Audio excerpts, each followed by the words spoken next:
Holiday shoppers boost business in Webb City, plus details on a friendly cooking competition bringing in donation for kids at Christmas, and Trump supporters flood Washington, D.C. The 4 states' most watched news starts now. A 27-year-old Webb City man is dead after firing shots at officers before turning the gun on himself. This is KOAM News at 10. I'm Kate Kelly. The Jasper County Sheriff's Office says the incident began in Carterville around 2:20 p.m. when an officer attempted to stop a Hummer that had been reported stolen. The driver led police on a chase before crashing. Authorities say he then exited the vehicle and ran to another residence, accosting a citizen and taking his car keys, speeding west on Highway 171.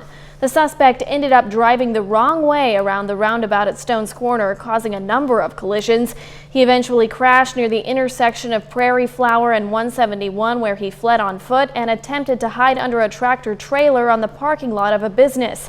The suspect fired at officers as they began to surround him. He then fired a second shot, resulting in a fatal self-inflicted injury. He was pronounced dead at the scene. No officers or deputies were injured. Missouri Highway Patrol is assisting in this investigation.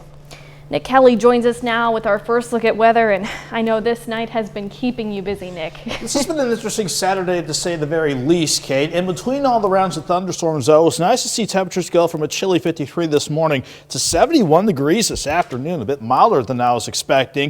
Thankfully, in terms of the thunderstorms we've been watching closely this evening, going into this late night, thankfully the tornado watch continues to get trend back. Still technically one for Delaware, Benton, and Berry counties, but I would imagine within the next 30 minutes to an hour, that part of the watch is going to be trend back. We had one complex of storms fire up right on top of 44, and the second line, that's the cold front, making one last little hurrah in terms of a severe thunderstorm warning for Benton County until 10:30, but that's moving to the east-southeast at 35. We're pretty much all behind the cold front, meaning we're done with thunderstorms for the night, but chillier air is certainly working in behind this front. In fact, we'll turn cool overnight, but staying dry, thankfully. Lows near 40, quiet tomorrow with highs chilly, but not too bad, back in the mid-50s. We'll take a look at the rest of the week and what these storms did today, coming up in a bit, Kate. All right, thanks, Nick. There's nothing quite like chili on a cold day, and Hideout Harley-Davidson in Joplin took advantage of people's appetites to help out a cause close to their hearts.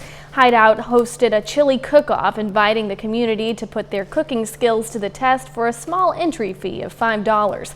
Customers judged the dropped-off samples. Money raised goes towards the Bikes for Tykes fundraiser, providing bicycles for kids at Christmas time. This is the first year that we've done it.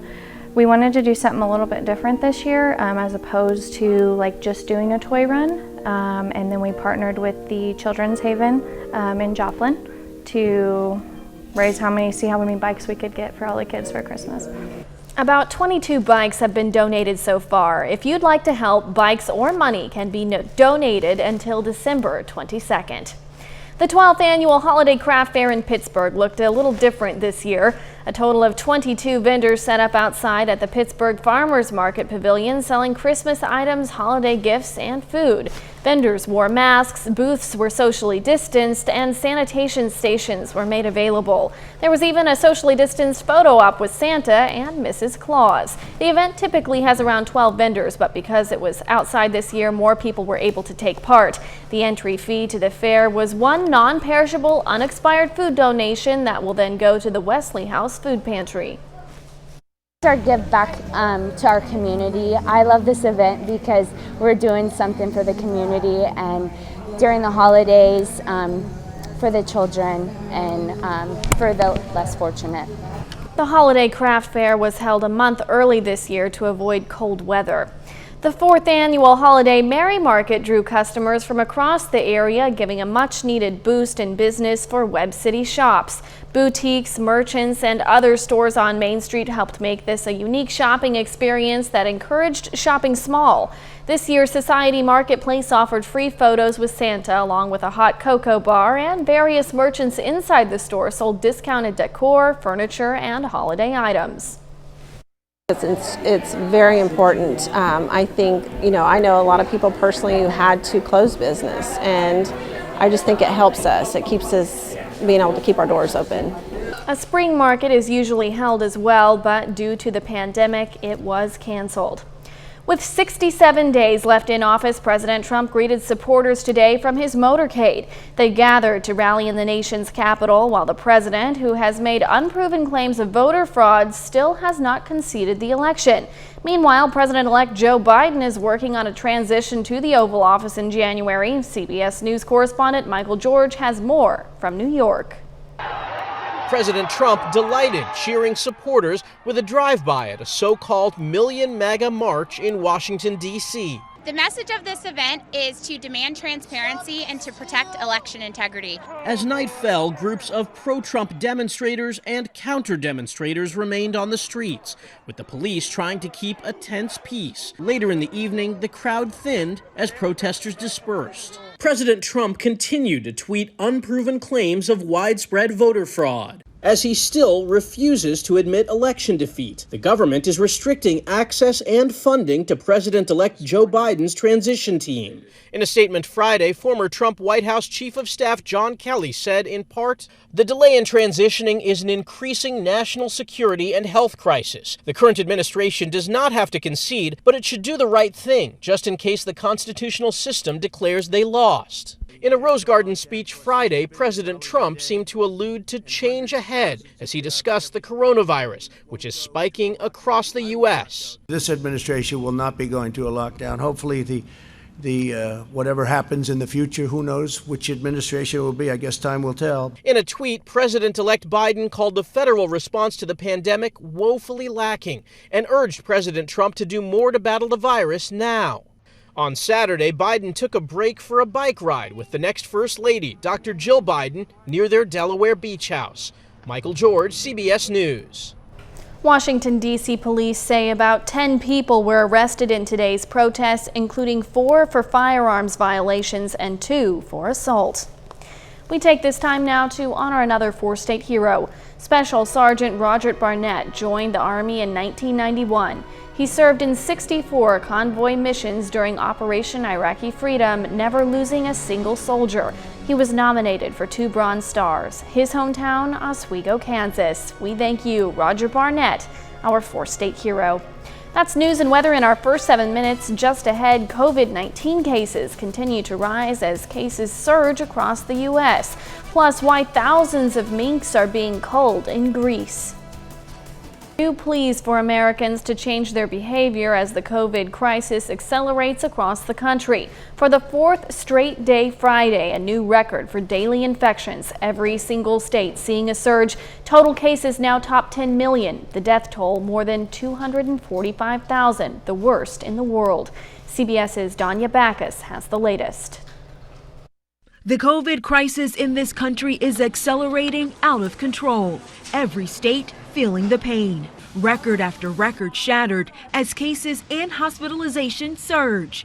In North Dakota, an about-face. Governor Doug Burgum issuing a new mandate in the red-hot COVID state to wear masks starting today. Our situation has changed, and we must change with it. New Mexico's governor calling what's happening in her state critical. We are in a life or death situation. Same story in Utah. The state had its deadliest week so far in the pandemic. Staffed ICU beds there are full, so the governor had to call in 200 traveling nurses. Nationwide, infections now averaging more than 140,000 a day. That's a jump of 75% in 2 weeks. At this point, it's a sign of disrespect if you're not wearing your mask. Rachel Thane is a respiratory therapist in Idaho, where the National Guard has been mobilized to help with the coronavirus response. I am not going to contract COVID in the hospital. We are very safe there with masks, hand washing, socially distancing. I'm going to contract COVID in the community, unfortunately. That state's governor, Brad Little, is appealing for common sense. This comes down to personal responsibility. Please wear a mask when you're around another person who's not in your household. Here in the West, there are new travel restrictions. Governors of California, Oregon, and Washington state are telling travelers to stay away. As for Thanksgiving travel, one of President-elect Biden's advisors warned against it, calling it pouring gasoline on a fire. Danya Backus, CBS News, Los Angeles. Authorities began culling mink on a farm in a region of northern Greece famous for its fur production after the coronavirus was found among the animals. A chief veterinarian for the region said 9 positive cases were found in animals on the farm and about 2,500 minks were to be culled. He said the owner of the farm also tested positive for COVID-19. The Agriculture Ministry confirmed on Friday that 2 farms have been infected. Coronavirus has also been found in mink in Denmark and the United States. Greece is under lockdown after an abrupt spike in coronavirus cases among the population in the last month. Multiple European countries have imposed stricter measures to curb the spread of COVID-19 as record-high daily numbers of confirmed cases were reported in the past 24 hours. Italy reported over 40,000 more cases on Friday. French health authorities said another 23,000 people tested positive. The president of Russia says Russian pharmaceutical companies have begun to produce vaccines for the coronavirus. It's expected that large-scale vaccinations will be carried out in the next few months. Mexico has registered 1 million total coronavirus cases. The country has a death rate of about 76 deaths per 100,000 people, with more health workers dying from COVID-19 there than almost anywhere else in the world. The country, with a population of about 130 million, has nearly 100,000 test-confirmed deaths, though because it has tested so few people, officials suspect the real number is much higher, probably closer to 150,000. Except for a few states, nobody in Mexico has attempted to enforce a lockdown or mandatory mask wearing. A little later, kids in Joplin find a fun way to get fit indoors. But first, we'll break down what the storms did today and our quiet stretch of weather to start the week ahead out. We'll get to it next.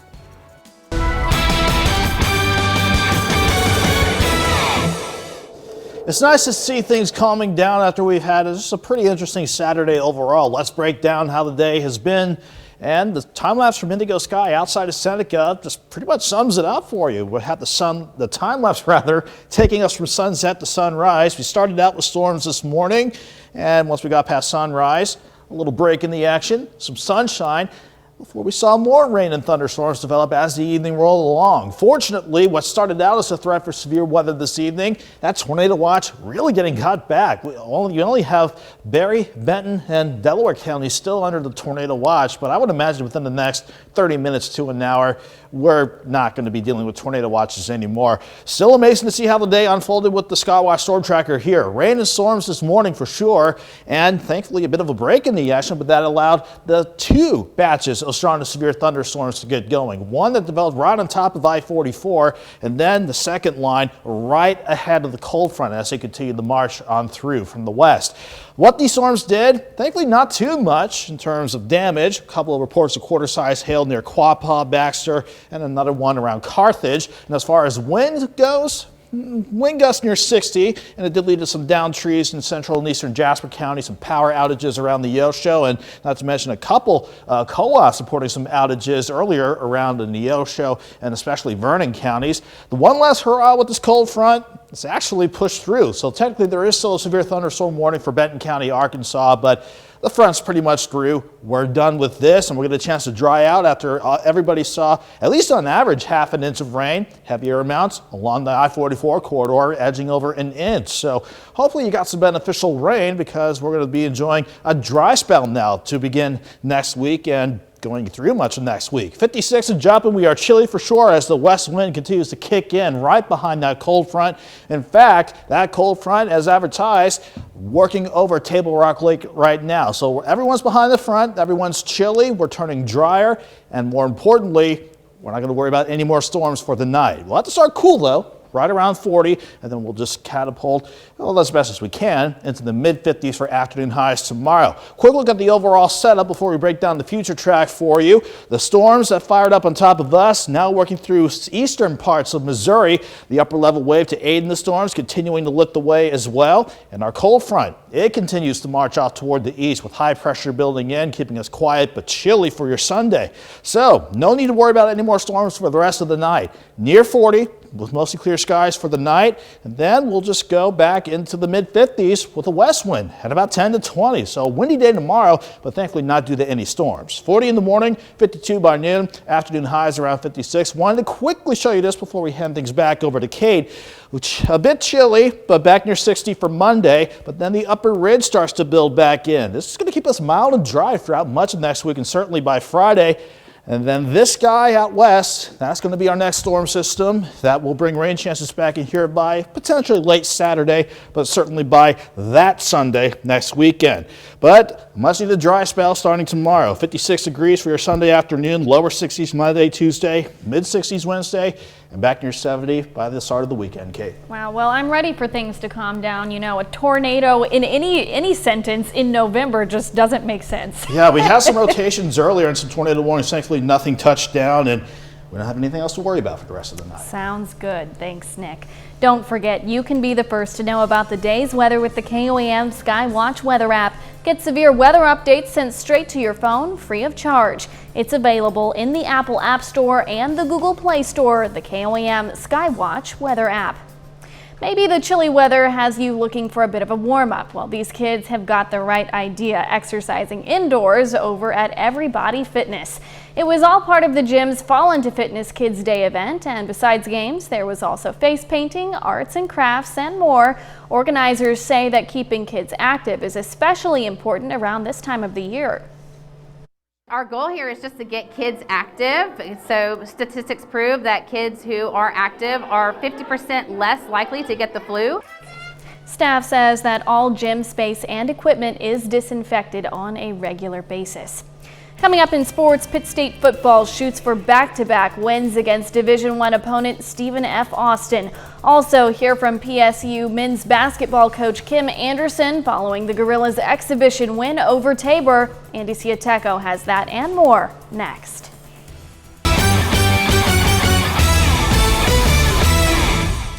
The Pittsburgh State Gorillas are 1-1 this fall after beating Missouri Western 20-7 last Saturday. Today, Pitt State hits the road to face Division I opponent Stephen F. Austin.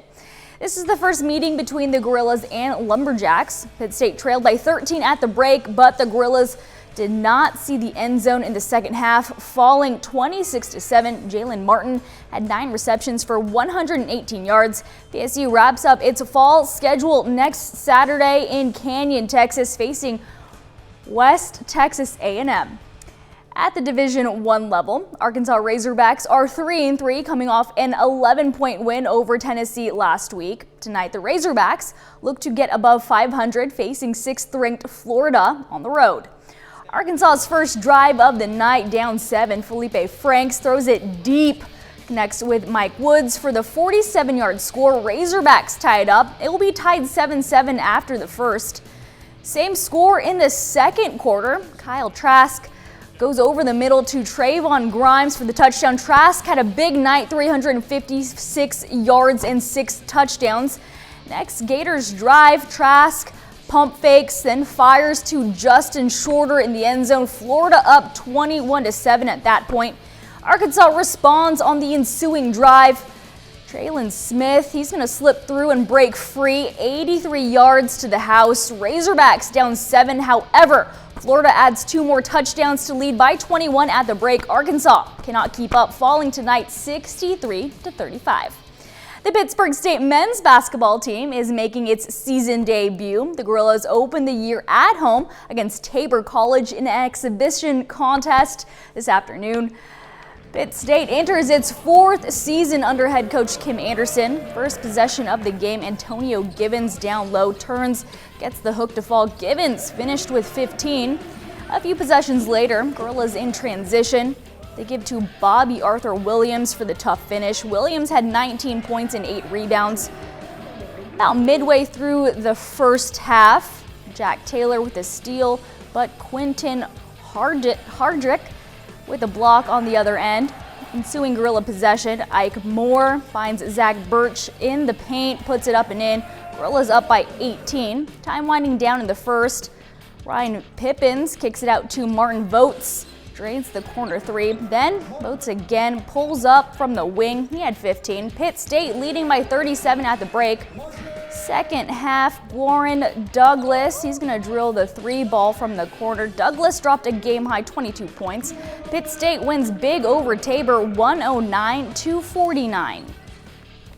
Well, I really wanted to play a game in front of fans. I mean, I really did. Just because we had so many new guys, it was different. You know, I think people have to make a decision, you know, whether they want to come and because of what's going on. But, you know, as you look out over this arena, there's plenty of room to social distance. So hopefully we'll be able to create a home court atmosphere as time goes on, as the season goes on. But it was great for the people that came today and the opportunity to play in front of people. It's day 3 of the Masters. Today started with the conclusion of round 2, though. Defending champion Tiger Woods gains some ground on the 15th. Tiger sinks the long birdie putt, moves to 5 under, tied for 17th after his second round. And Jon Rahm on the 13th drains the birdie, moved into a tie for the lead with 9 under. Now to the third round, Rahm on the 8th, a little trouble here. Tries to chip in his shot, but the ball hits the tree and goes into the bushes. He would double bogey the hole, finish the round tied for 7th at 9 under. Dustin Johnson with an incredible approach shot on the second hole. It's going to land a couple feet from the hole. He would tap it in for eagle. Johnson leads at 16 under after the third round.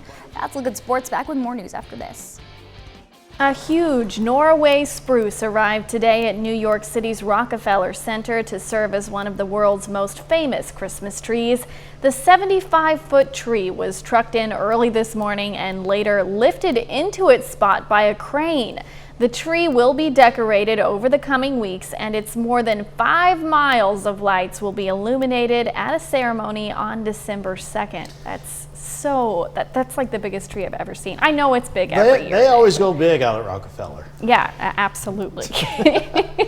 At least the weather here is not going to be so big in terms of making a big splash. We're going to keep quiet for the rest of the night, and for Sunday, mostly sunny, highs near 56. Mild for much of next week, and we'll hold off on any rain chances until next Saturday. All right. Thanks, Nick, and thanks for watching. Stay safe. We'll see you right back here tomorrow.